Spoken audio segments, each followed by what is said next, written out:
So I'm cooking a beef Wellington with chestnuts and mushrooms, a horseradish mash and some red wine sauce.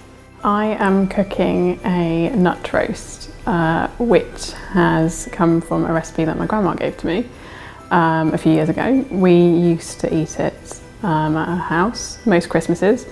We grew up as pescatarians, so it's a vegetarian recipe, but I've made it vegan today because I'm now vegan. I've decided to cook 3 dishes today. So the first one is beef braised in red wine. Then the second dish I've decided to make is parmesan crusted rosemary roast potatoes. So what I'm essentially doing here is really pimping up the humble roast potato. And the third dish that I've decided to make is kind of a starter, so it's wild mushroom arancini. So the dish that I decided to cook is Bavarian dumplings, known as knödel. I'm making it with a champignon sauce, red cabbage and apples. And this is a very traditional southern German dish. I chose this because of my German heritage, because I was born in Berlin. Today I decided to cook a full Indian Christmas dinner.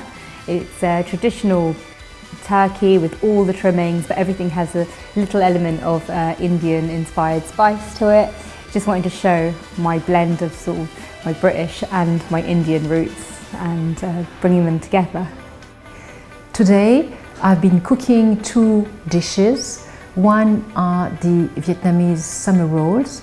The second dish is it's noodle, rice noodle, that is going to be served with herbs, carrots, cucumber, lettuce, and of course it's going to be served with lemongrass chicken. So the dish that I decided to cook was a turkey breast crown, jerk spiced turkey breast crown with a sorrel and cranberry sauce. I was trying to get the Jamaican influence in a little bit and jerk seasoning, and I like the crown because it's not as dry, it's actually quite juicy compared to cooking a whole turkey.